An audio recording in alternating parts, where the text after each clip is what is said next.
Hello students, इस video में हम एनसीईआरटी एग्जाम्पलर की एक्सरसाइज 1.2 को यहाँ पर हम डिस्कस करेंगे। तो शुरू करते हैं हमारे पहले क्वेश्चन से। यहाँ पर हमें दिया गया है write whether every positive integer can be in a form of p q plus by two. क्या कोई भी एक positive integer p q plus by two के फॉर्म में हो सकता है अगर क्यू भी क्या है, एक इंटीजर है, और हमें हमारा हमारा जो आंसर है उसको जस्टिफाई भी करना है।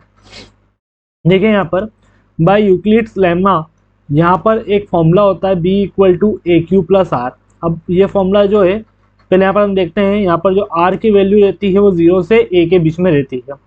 इसका जो फॉर्मूला है वो है dividend equal to divisor into quotient plus remainder. यहाँ पर b कोई भी एक पॉजिटिव इंटीजर हो सकता है और यहाँ पर हम a को लेंगे 4। तो b हमारा हो जाएगा 4q प्लस आर।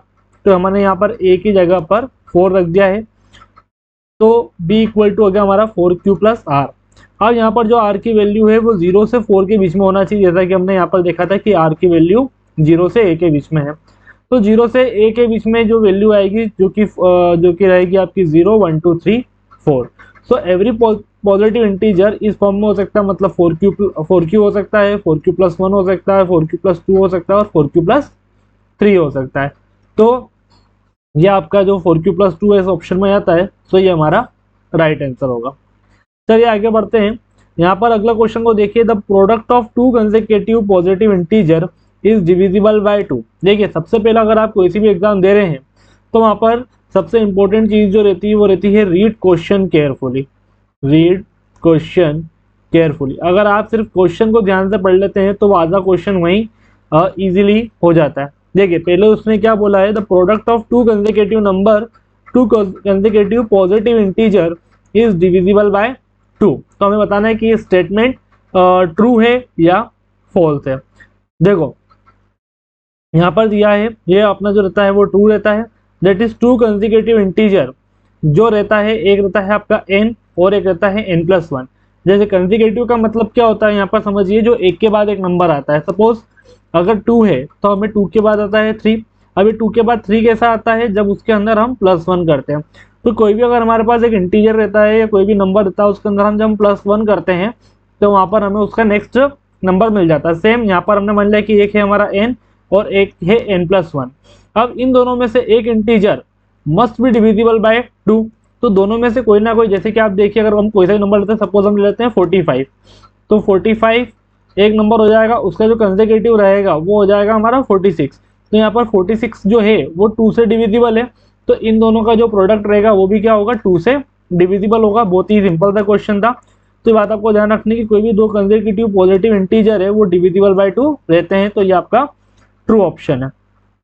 चलिए आगे बढ़ते हैं। अब यहाँ पर देखते हैं, अब पहले दो बात हुई थी, अब हम बात करते हैं तीन कंसेक्यूटिव नंबर की। यहाँ पर जो क्वेश्चन में पूछा गया है उसके अंदर ये पूछा गया है कि the product of 3 consecutive positive integer divisible by 6, है ना। अब यहाँ पर 3 की बात करी गई है, तो पहला इंटीजर हमारा हो जाएगा n, दूसरा हो जाएगा n प्लस 1 और तीसरा हो जाएगा n प्लस 2।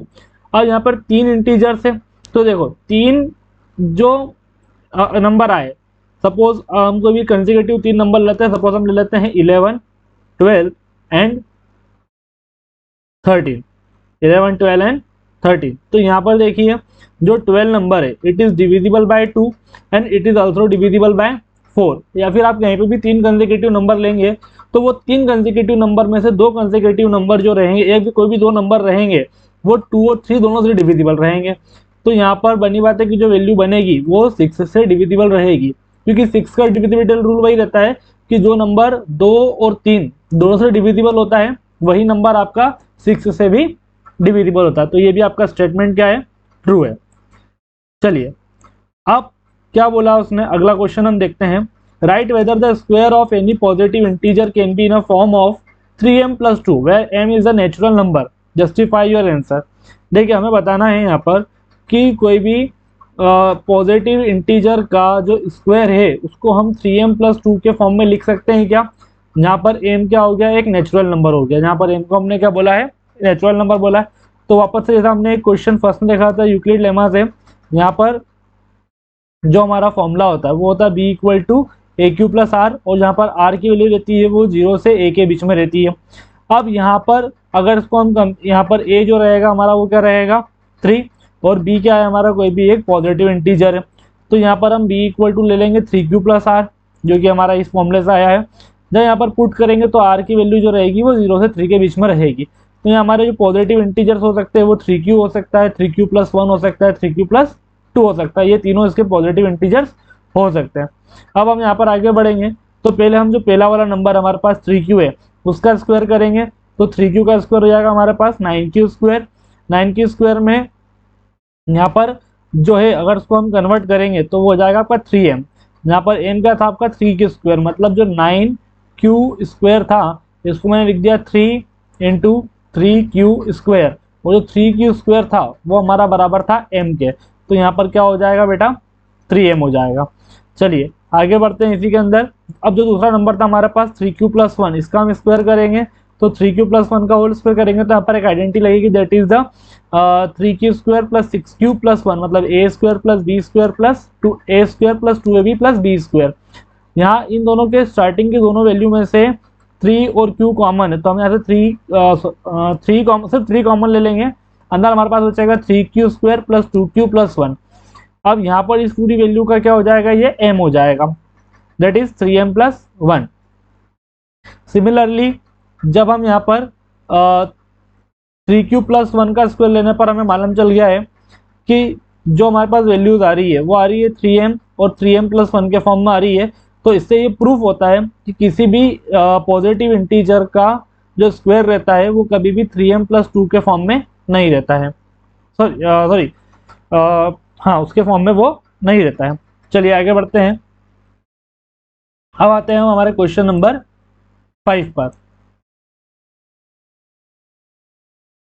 देखिए क्या बोला है, a positive integer is of the form 3q plus 1। यहाँ पर हमारे पास एक पॉजिटिव इंटीजर दे रखा है, जो पॉजिटिव इंटीजर जो है यहाँ पर 3q प्लस 1 के फॉर्म में है, और यहाँ पर जो q है वो एक नेचुरल नंबर है। Can you right the square of any one of the 3m plus 1, 3m and 3m plus 2 for the same integer m, मतलब सब सेम इंटीजर को लिखना है हमें, यहाँ पर हमारा आंसर भी जस्टिफाई करना है। हम मान लेते हैं कि कोई भी एक पॉजिटिव इंटीजर है हमारे पास जो क्या है 3q प्लस 1। यहाँ पर q क्या है हमारे पास नेचुरल नंबर है, तो a हो जाएगा हमारा 3q प्लस 1। इसके हम दो तरफ स्क्वायर कर देंगे तो a हो जाएगा 3q स्क्वायर। यहाँ पर हमारी a प्लस बी के होल स्क्वायर की आइडेंटिटी लग के ये मिल जाएगा। यहाँ से सॉल्व करके हम 3 कॉमन ले लेंगे तो अब जो वैल्यू आ जाएगी वो 3m प्लस 1 आ जाएगी, जैसा हमने पहले वाले क्वेश्चन में, इसके जस्ट पहले वाले क्वेश्चन में हमने किया था। अब m ये हो जाएगा आप एक integer, hence the square of positive integer in form of 3q plus 1 and 3m plus 1 is also for some integer m। तो ये आपका स्टेटमेंट दिया हुआ है वो आपका ट्रू है। चलिए बढ़ते हैं हमारे नेक्स्ट क्वेश्चन की तरफ। एक बार आप इन सब क्वेश्चंस को अगर करके देखेंगे तो आपको इजीली लगने लगेंगे ये। The number of 525 and 3000 are both divisible by 3, 5, 15, 25 and 75। तो इन दोनों का हमारा HCF क्या होगा। देखिए ये जो नंबर है 525 और 3000 ये इन सभी नंबर से डिविजिबल है और हमें इसका दोनों का HCF फाइंड करना है। तो पहले हम यहाँ पर यूक्लिड लेमा से लगाएंगे, dividend equal to divisor into quotient plus remainder. तो हमारे पास ये वैल्यू आ जाएगी जिससे हमने उसको 3000 को भी 525 के फॉर्म में जो है कन्वर्ट कर लिया है। यहाँ पर 525 हो जाएगा हमारा 375 इंटू 1 और इंटू में 500, और सॉल्व करने पर यहाँ पर जो दोनों का HCF आएगा वो आ जाएगा आपका 75।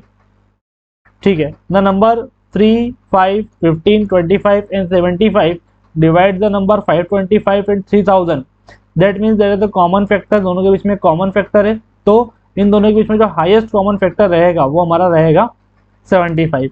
इन सबका जो हाईएस्ट कॉमन फैक्टर रहेगा वो रहेगा हमारा 75।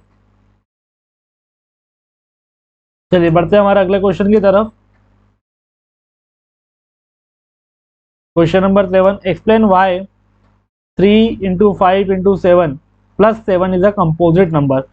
यहाँ पर 3 into 5 into 7 plus 7 equal to हो जाएगा, यहाँ से अगर हम देखें तो दोनों में से अगर हम यहाँ से 7 कॉमन ले लेते तो यहाँ बचेगा 3 प्लस 1, 3 इंटू 5 इंटू प्लस 1, जो कि एक प्राइम नंबर नहीं है क्योंकि इसके फैक्टर जो है वो 7 है।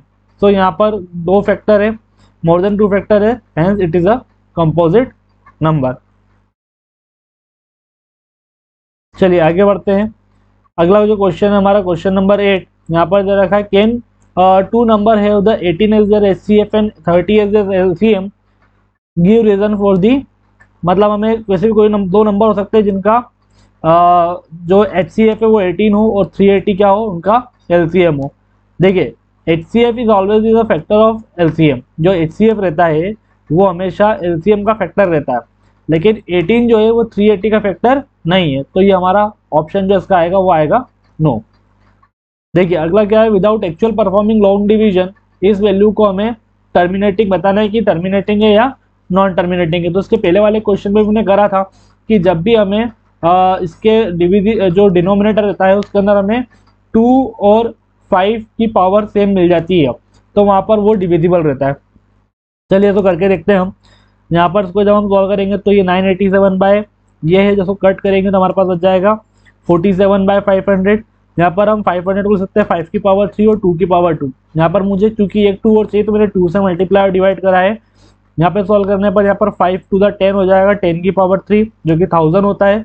यहाँ पर हो जाएगा 0.094 विच इज जो है आपका टर्मिनेटिंग जो है टर्मिनेटिंग डेसिमल एक्सपेंशन है। चलिए आखिरी क्वेश्चन इसका है, रेशनल नंबर का डेसिमल एक्सपेंशन हमें करना है, ये टर्मिनेटिंग है और इसको देखिए यहाँ पर सीधा सा है टर्मिनेटिंग डेसिमल नंबर है, जब इसका पॉइंट हटाएंगे तो नीचे जीरो बढ़ जाएंगे तो ये आपका it present a rational number, it is also denominator must have this and this. तो थैंक यू फॉर वॉचिंग।